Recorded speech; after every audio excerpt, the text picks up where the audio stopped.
De redação, começando agora, participação dos jornalistas Eduardo Costa, William Travassos e ao vivo e a cores aqui no estúdio, Edilene Lopes e a Rita Mundinha, economista, também participa, comenta conosco os principais assuntos do dia.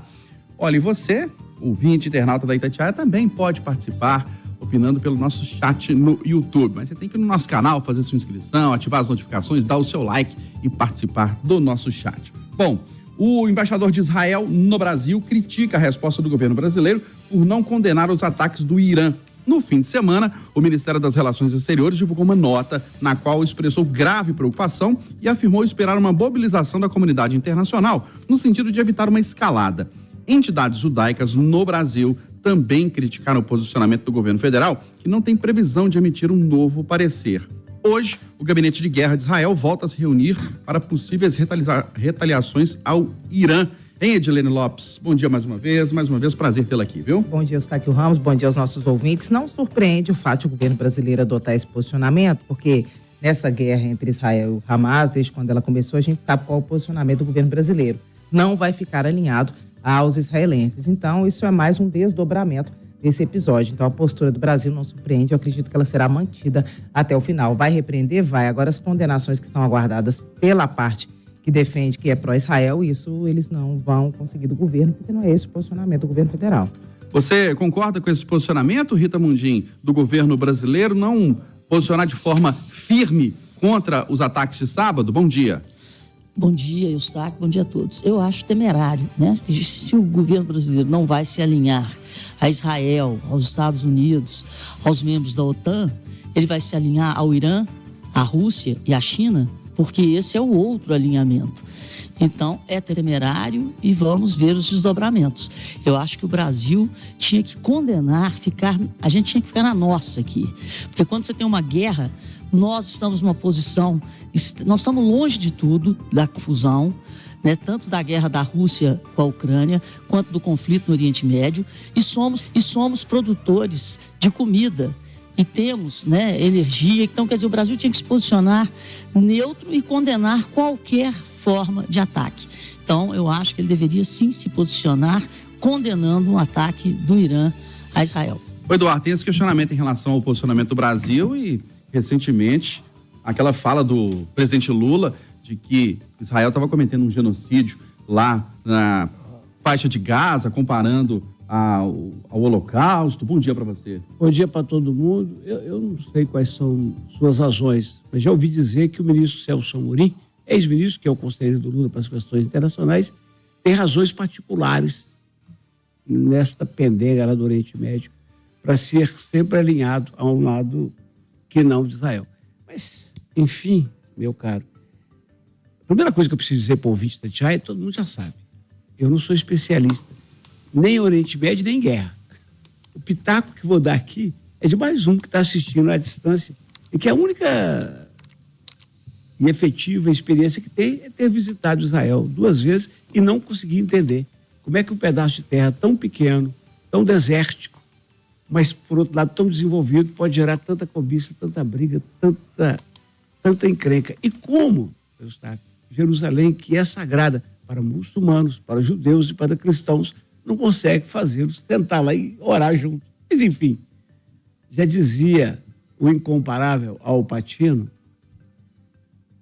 o demônio em pessoa, na cena final do filme O Advogado do Diabo. E meu amigo Raimundo Alcântara que me lembrou isso. O Dico gosta muito dessa frase.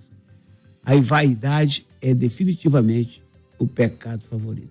Então você junta a vaidade de israelenses, notadamente do Benjamim, e do outro lado você junta o caldo horroroso da religião, né? Conta, Eustáquio, que os ayatolás acreditam que se fizerem uma guerra santa, ele, o Deus deles, voltará. Então eles escolheram o grande Satã, que são os Estados Unidos, o pequeno Satã, que é Israel, e não param de brigar. E não há chance para qualquer reconciliação. Não há chance. Ontem eu estava escutando que na morte, nos funerais de João Paulo II, a Santa Sé convidou eles todos. E como Irã e Israel começam com a letra I, ficaram lado a lado os presidentes dos 2 países. E um deles falou para o outro, nós somos vizinhos, né? Nós somos da mesma cidade, somos vizinhos. Vamos acabar com isso? O outro falou assim, não deixa nem fotografar, senão nós 2 morremos quando voltar. Eu lamento informar para o ouvinte Itatiaia que isso não vai ter fim. Não vai ter fim. Você vê que o Irã, primeiro que o Neto Benjamin já está horrorizando o mundo com o tamanho da reação aos horrorosos terroristas do Hamas, que merecem todo o castigo. Mas Israel está matando os civis a todos. Aí o Benjamin vai lá em Damasco, no dia 1º de abril, dia da mentira, e mata um tanto, inclusive 2 chefões da turma do Irã. Da embaixada, né? Se isto não é proposital, eu quero morrer. Mas eu não sei se foi proposital de raiva ou de provocação. Vou chamar o Irã com isso, que os Estados Unidos me ajudam e tal, mas os Estados Unidos foram lá ajudar agora, junto com Jordânia, com França, com Inglaterra, me avisaram o seguinte: estamos ajudando para segurar esses mísseis. Não vamos ajudar mais, não. Tomara que, pelo menos, o Biden, né, que está beirando 80, tenha juízo. Gente, vamos parar com isso. Ô, William Travassos, lá os países são tão, assim, voltados para conflito. E Israel, por exemplo, tem um Ministério da Guerra. Não devia ser da Defesa ou Ministério, sei lá, da Segurança Pública. Quantas vezes, da Guerra. Bom dia, Eustáquio. Quantas vezes tentaram exterminar o povo judeu? Talvez por isso, né?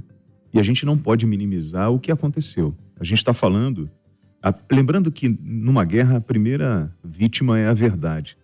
Mas nós temos, num primeiro momento de informações, apontando 350 drones com cargas explosivas, 200 mísseis balísticos. E como disse o Eduardo, esse foi um ataque anunciado de forma antecipada. E se não fosse a ação do Reino Unido, da Jordânia, dos Estados Unidos, nós poderíamos hoje estar falando de uma verdadeira tragédia humana, se o Doma de Ferro não tivesse funcionado, que é esse sistema, né, antimísseis, né, de proteção aérea. É assustador o que nós estamos vendo, porque a impressão que dá, por mais que possa existir algum tipo de relacionamento, interesse pessoal de algum integrante da nação brasileira, mas nós, nessa nota do governo que fala que acompanha com grave preocupação, né, os relatos de envio de drones e mísseis, eu lembro aqui que o governo brasileiro, ele condenou o ataque aéreo em 1º de abril contra o consulado da República Islâmica do Irã, em Damasco, na Síria. Então, como você condena um ataque e agora dessa forma você passa pano, como se nada tivesse acontecido?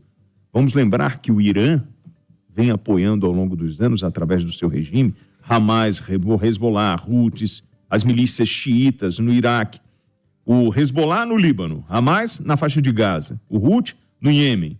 E aí a nota brasileira vem falando justamente, né, do envolvimento dessas regiões, né, do Iêmen, do Líbano. Então, que postura é essa do governo brasileiro? Por que não condenar? Porque nós queremos o fim da guerra. Ok, respeito. Agora, mais uma vez, nós estamos aí envolvidos com questões pessoais num ataque brutal desse? Não. Ô, Júnior, parabéns. Ô, Eustáquio.